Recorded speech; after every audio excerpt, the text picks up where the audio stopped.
वर्णन करती है कि भगवान शंकर को चढ़ाया गया एक लोटा जल माँ आदि शक्ति जगत जननी जगदम्बा दुर्गा भवानी माँ अष्टभुजा धात्री माँ अम्बा जगदम्बा की करी गई आराधना साधना कभी खाली नहीं जाती।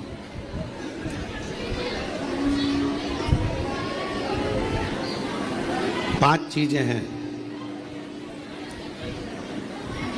जो भगवान शंकर की अविरल भक्ति से, भगवान शिव के भजन से, भगवान शंकर की पूजन से, भगवान शंकर के स्मरण से प्राप्त होती। थोड़ा सावधानी से सुनेंगे तो आपको मालूम पड़ेगा कि वो पांच चीजें कौन सी हैं।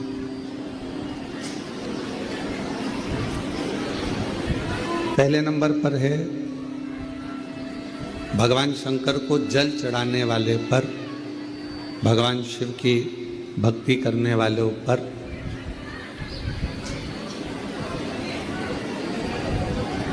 शिव की ऐसी कृपा होती है, ऐसी करुणा होती है, ऐसी दया होती है कि उनका जो बुरा करने वाले होते हैं,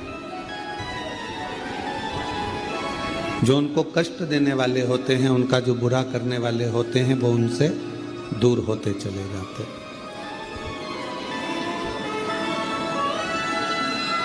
वो उनसे दूरी बना लेते हैं। आप नित्य भगवान शंकर को अगर एक लोटा जल चढ़ा रहे हो तो आपका बुरा करने वाला, आपको तकलीफ देने वाला, आपको कष्ट देने वाला आपसे दूर हो जाए, चाहे वो कितनी भी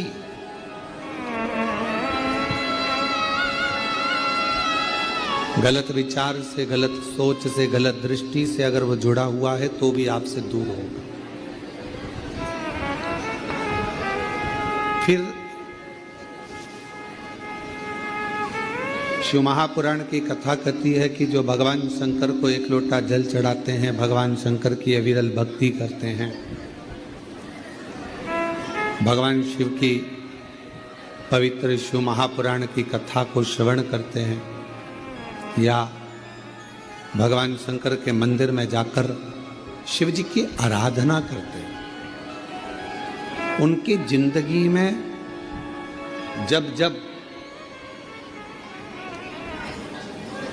उनके जीवन में जब जब धन की कमी पड़ती है, उनके जीवन में जब जब संपदा की कमी पड़ती है, उनके जीवन में जब जब पैसे की कमी पड़ती है, आप अगर शिव जी को जल चढ़ा रहे हो, पूजन कर रहे हो, अर्चना कर रहे हो, आराधना कर रहे हो, साधना कर रहे हो, तो आपके जीवन में कभी भगवान धन की कमी नहीं आने देता। एक लोटा जल चढ़ाने वाले पर शिव कृपा करता है, संपदा देता है। पहले नंबर पर भगवान बुरे लोगों को दूर कर देता है अपने से।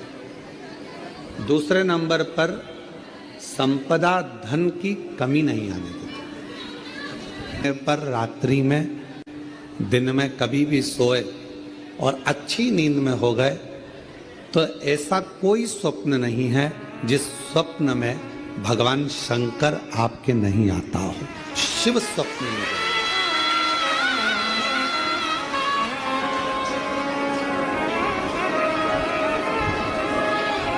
जल चढ़ाने वाले जरा सावधानी से सुनना इन 5 सूत्रों को। ये 5 बातें अपनी जिंदगी में उतार कर रखना कि भगवान शिव जल चढ़ाने वालों को, शंकर भगवान अपने भक्त को, शिव की आराधना करने वालों को, शिव की साधना करने वालों को, शिव की भक्ति करने वालों को भगवान क्या क्या प्रदान करता है। पहले नंबर पर दुख देने वालों को, तकलीफ देने वालों को, बुरा करने वालों को दूर कर देता है। दूसरे नंबर पर जिंदगी में कभी धन की कमी नहीं आने देता मेरा शिव, मेरा शंकर।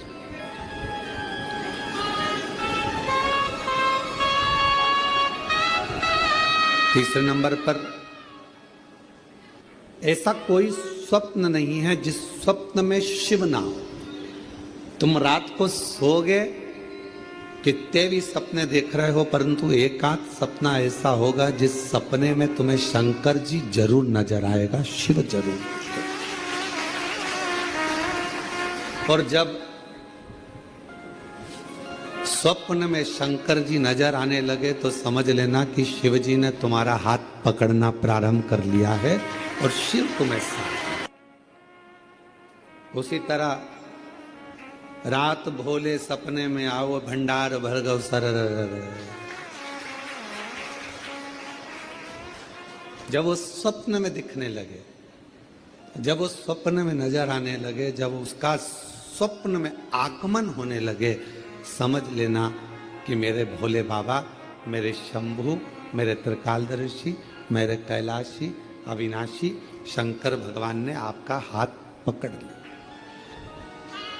पकड़ महाराज,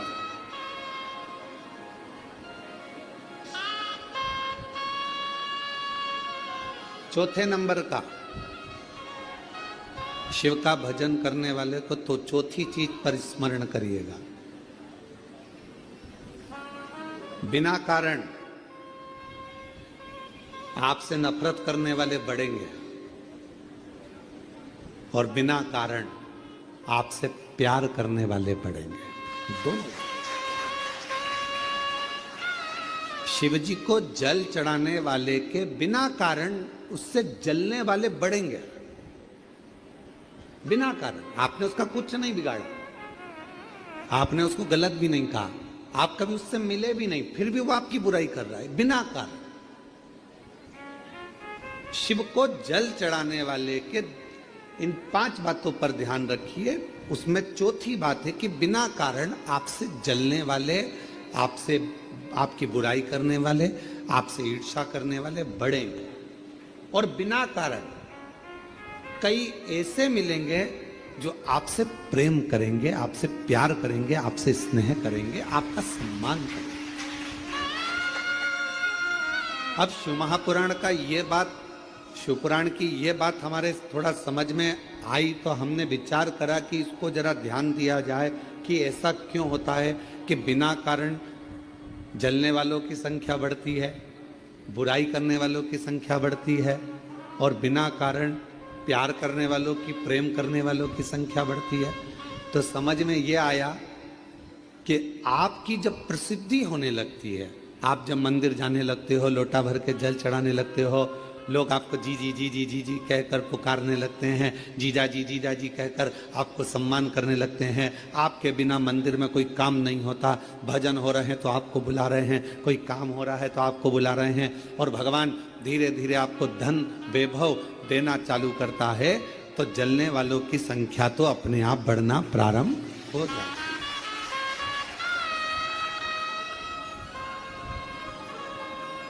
जलने वालों की संख्या अपने आप बढ़ती।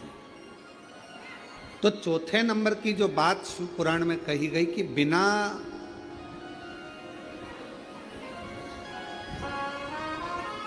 वजह नफरत भी कर रहे हैं और बिना वजह प्रेम भी कर रहे हैं, तो समझो कि शिव की करुणा हुई। और 5वें नंबर पर है,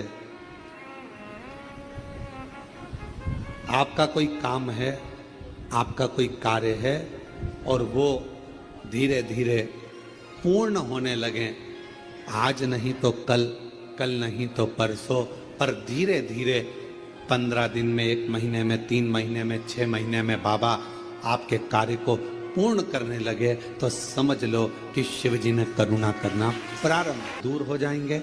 दूसरे नंबर पर धन बढ़ने लगेगा, संपदा, जब जरूरत पड़ी, तुम्हारे ऊपर कष्ट आया, पैसे की जरूरत पड़ी, तब बाबा आकर दे जाए, व्यवस्था कर दे। तीसरे नंबर पर सपने में शिव दिखने लगे।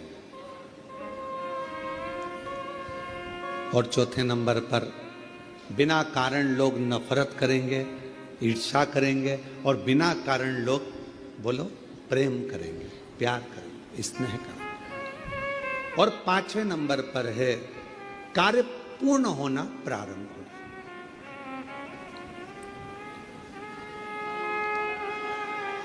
और मैंने तेरे ही भरोसे बाबा, तेरे ही भरोसे। ये शिव अपने भक्त को दे रहा।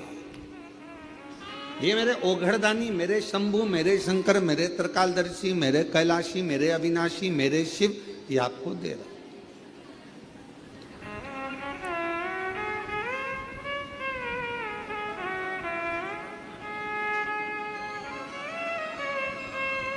और मेरे उघड़दानी ने, मेरे शंकर भगवान ने, मेरे शंभु ने जिसको दिया उसे कम नहीं दिया।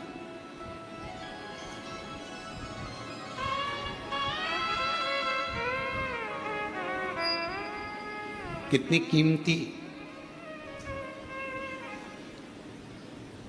कीमती दुनिया की सबसे ज्यादा कीमत वाली मानव देह शरीर तुमको मिला। देवता भी तरसते हैं इस मानव शरीर के लिए कि हम इस मानव शरीर में जाएंगे, भजन करेंगे, कीर्तन करेंगे, मंत्र जाप करेंगे, नाम जाप करेंगे और फिर मुक्त हो जाएंगे। देवता तरसते हैं मानव शरीर के लिए, और मानव ऐसा है कि वो तरसता है बैकुंठ जाने के लिए। अरे भाई, मरोगे तो कहीं ना कहीं तो जाओगे ही, चाहे बैकुंठ जाओगे, चाहे गोलोक धाम जाओगे, चाहे स्वर्ग जाओगे, चाहे नरक जाओगे, कहीं ना कहीं तो जाओ। पर इस मानव शरीर जो मिला है, मनुष्य का देह मिला है, मानव शरीर जो प्राप्त हुआ है, मानव का जो देह मिला है, इसको व्यर्थ तो मत गवा।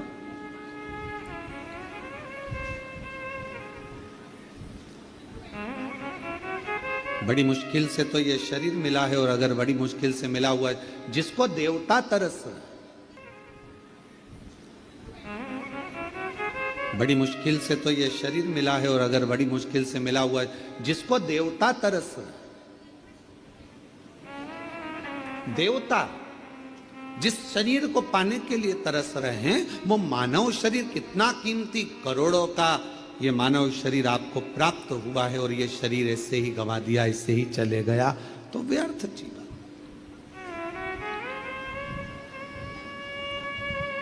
कई बेटे बेटी कहते हैं, गुरुजी हम बहुत परेशान हो गए, हम बड़े कष्ट में हो गए।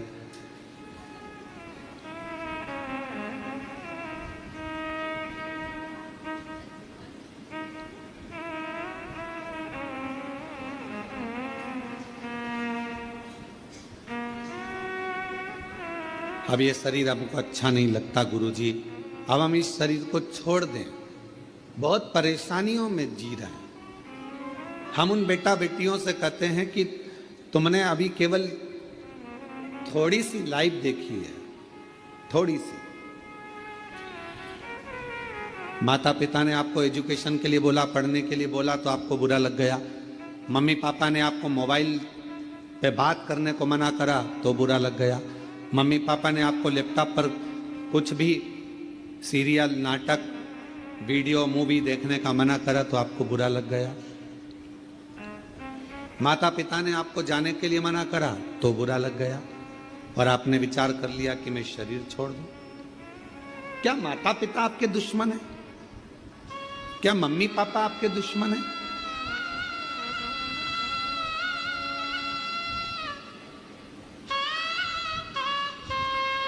माता पिता कभी किसी के दुश्मन नहीं होते।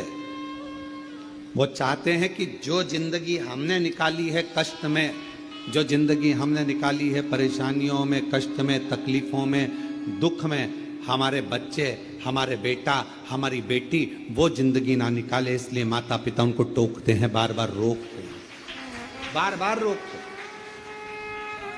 से निवेदन है, कई बेटे कहते हैं हम तो हार गए, अब हमने इतनी बार एग्जाम दिया, इतनी बार हमने परीक्षा दी, इतनी बार ऐसा करा, इतनी बार वैसा करा, हमने इतना इतना पढ़ाई करा, उसके बाद भी हमारी लाइफ नहीं बन रही, उसके बाद भी हमारी जिंदगी नहीं बन रही। थोड़ी हिम्मत तो रखो, थोड़ी हिम्मत। और इतनी जल्दी हिम्मत हार जाना। शिव महापुराण की कथा कहती है, जब हलाहल विष मंथन के समय पर समुद्र का जब मंथन किया गया, और मंथन करने पर जब हलाहल विष प्रकट हुआ, वो विष शिवजी के सामने आया, भगवान ओघड़दानी भगवान शंकर की साक्षी में आया, तो सारे देवताओं ने विचार करा कि इस विष को पिएगा कौन इस विष को पिए, और इतना हलाल विष कोई पी भी नहीं सकता। ऐसा विष पिएगा तो पिएगा कौन, आखिर ये विष का पान कौन करेगा, ये विष कौन पिएगा। तब भगवान शंकर के सामने विष लेकर देवता खड़े रहे। शास्त्र कहता है, मत्स्य पुराण कूर्म पुराण वर्णन करती है कि बहुत देर तक देवता उस विष को लेकर खड़े रहे कि शिवजी से कहें कैसे।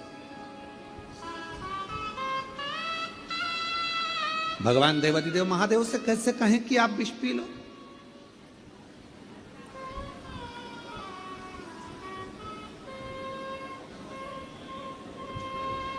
हम शंकर भगवान को कैसे कह दें कि तुम विष पी लो। देवता खड़े रहे बहुत देर तक। आखिरी में भगवान नारायण को देखकर, भगवान ब्रह्मदेव को देखकर, इंद्रदेव को देखकर भगवान शंकर ने पूछा कि तुम्हारे हाथ में है क्या, क्या रखा है तुम्हारे हाथ में। तो कहा विष है। विष? हाँ। कहां से निकला है? कहा मंथन से निकला है। मंथन से? हाँ। लाओ, मेरे पास लाओ, देव मुझे दो। और भगवान शंकर भगवान ने विष लिया, एक क्षण का विचार नहीं करा, एक क्षण का नहीं। क्यों? अपने पर पूरा विश्वास था भगवान शिव को कि यह विष पचाने की सामर्थ्यता मुझ में है।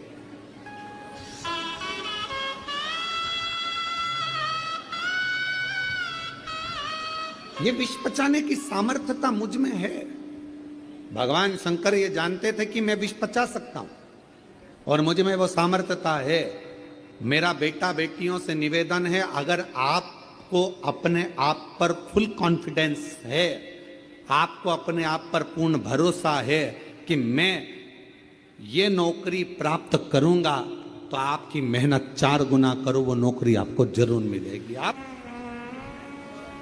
शिव जी को पूर्ण भरोसा था कि मैं इस विष को पी सकता हूं और पीऊंगा तो पचा सकता हूं, ये मुझ पर मुझे भरोसा है। कोई कोई आता है कहता है कि महाराज जी ये 4th स्टेज का कैंसर हो गया, 3rd स्टेज का कैंसर हो गया। कोई कहता है कि ये वाली बीमारी हो गई, डॉक्टर कह रहे हैं कि ठीक नहीं हो गए। तो हम अगर कोई मिलता भी है तो हम उससे पूछते हैं तुम्हारा दिल क्या कहता है, पहले वो बताओ। तुम्हारा दिल क्या कहता है? डॉक्टर ने तो कह दिया कि तुम्हें बच्चे नहीं होंगे, डॉक्टर ने तो कह दिया कि तुम बीमार रहोगे, डॉक्टर ने तो कह दिया कि तेरा घुटना कभी ठीक नहीं होगा, डॉक्टर ने कह दिया तेरी कमर बिल्कुल ठीक नहीं होगी, डॉक्टर ने तो कह दिया सारी जांचें देखकर कि तेरे साथ ऐसा होगा, तुझे ये बीमारी हो गई, ठीक। अब जब यदि कभी, वैसे तो हम किसी से मिलते नहीं, पर मान लो उस व्यक्ति से हमारा मिलना होता है और वो कहता है ये बीमारी हो गई, तो हम उससे पूछते हैं तुम्हारा दिल क्या कहता है, वो बताओ। तुम क्या कहते हो, तुम ठीक हो गए कि नहीं हो गए? अगर तुमने हिम्मत हार ली और तुमने कह दिया मुझे तो लगता है कि अब मेरा शरीर जाएगा, अब जाए, तो फिर तो जाए। और तुमने कह दिया गुरुजी क्या टेंशन, जब शंकर भगवान विष पचा सकते हैं तो ऐसी बीमारी को तो मैं पचा कर निकाल दूंगा, ठीक होकर बता।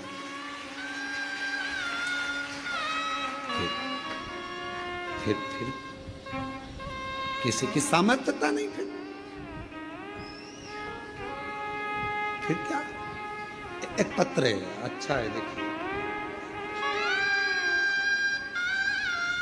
शंभू, एक पत्र है, सुनीता सतीश कुमार, झांझर